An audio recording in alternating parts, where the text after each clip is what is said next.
কি খবর মিয়া ভাই, বিদেশ আসতেছেন না বিদেশ আসছেন? তো জানি তো একটা ভুল করে আসছেন আপনি বিদেশ আসার সময়।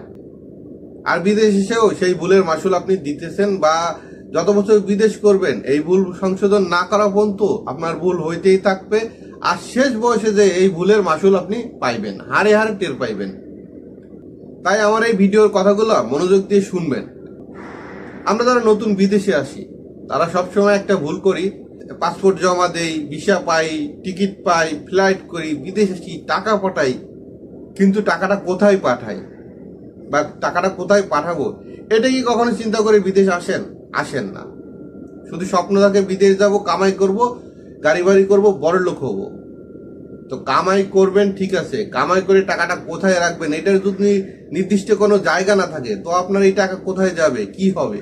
দেখেন ভাই, সবার ফ্যামিলি এক না, কিন্তু তারপরেও কথা থেকে যায়। টাকা এমন একটা জিনিস, বেশিরভাগ প্রবাসীদের দেখা যায় বাপ মার কাছে দেয়, বড় ভাইয়ের কাছে দেয়, বা নিজের স্ত্রী সন্তানের কাছে টাকা জমা রাখে। তো আসেন স্ত্রীর কথাই ধরি। স্ত্রীকে আপনি টাকা পয়সা দিলেন, সবার স্ত্রী যে ভালো বা সবার স্ত্রী খারাপ এটা আমি বলছি না, কিন্তু বেশিরভাগ ক্ষেত্রে দেখা যায় টাকা পয়সা দিতেছেন, বিদেশে আছেন, যাইতেছেন আসতেছেন, বিদেশে কোনো সমস্যা নাই। কিন্তু যখন আপনি একবারে দেশে গেলেন, যখন আপনি বলবেন যে টাকা দাও, ব্যবসা করবো, বাণিজ্য করবো, এটা করবো, সেটা করবো, তখন আপনি একটা গ্যারাকলে পড়ে যাবেন।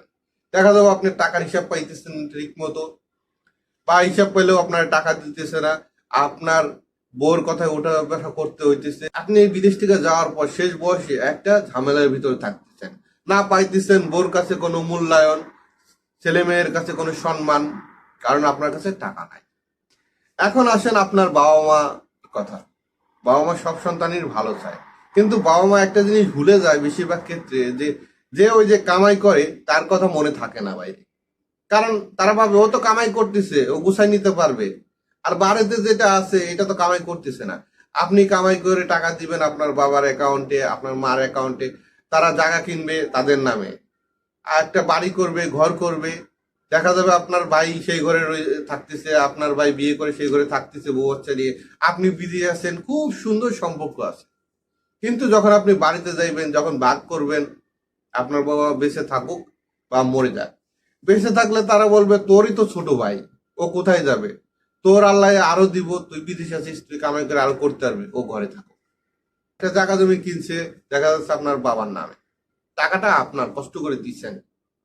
আপনার বাবা মারা গেছে বা আপনার বাবা বেঁচে আছে, কিন্তু আপনি বিদেশ থেকে যাওয়ার পর যখন টাকা পয়সা চাইবেন বা বলবেন আমার একটা জায়গা বিক্রি করে দাও, তখন আপনার ওই ভাই বোনরা ভেটু দিবে যে না তুমি বেচতে পারবে না, এটা বাবার সম্পত্তি, তুমি তোমারটা দিয়ে করো, তোমার টাকা পয়সা দিয়ে করো। দিবে না। মারা গেলে সমান ভাগ করে নিবে। ভাগ করে নিবে কি, আরো ভালোটা ধরবে। সে বলবে যে আমার বাপ বলে গেছে আমার এটা করার জন্য, আমি দেশে ছিলাম, আমার বাপ মারে দেখছি, তুমি সারা জীবন বিদেশে থাকছো, তুমি কি করছো? এই যে একটা কথা, তুমি কি করছো?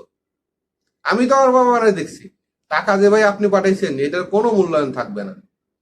তাই ভাই বেশিরভাগ ক্ষেত্রেই দেখি ভাই এরকমই হইতেছে। আমার কথা কেউ ভুল বুঝবেন না যে আমি কি বলতেছি।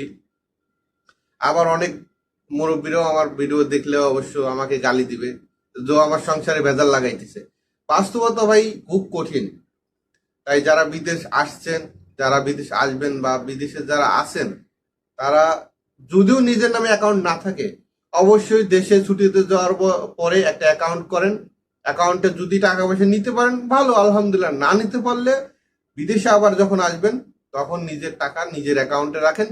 কিছু টাকা সংসারে দেন, যেটা ফ্যামিলির খরচের টাকা, ওইটা শুধু দেন। সব টাকা দেওয়ার কোনো প্রয়োজন নাই ভাই। আর আপনার টাকা আপনি পানিতে ফেলাই দেন, সেটা তো আমার কোনো সমস্যা নাই। আপনার টাকা আপনি যা ইচ্ছা তাই করতে পারেন। আমি দুইটা কথা বললাম, যদি ভালো লাগে মানবেন, না ভালো লাগে মানবেন না। ওকে ফাইন, ভালো থাকবেন, ধন্যবাদ।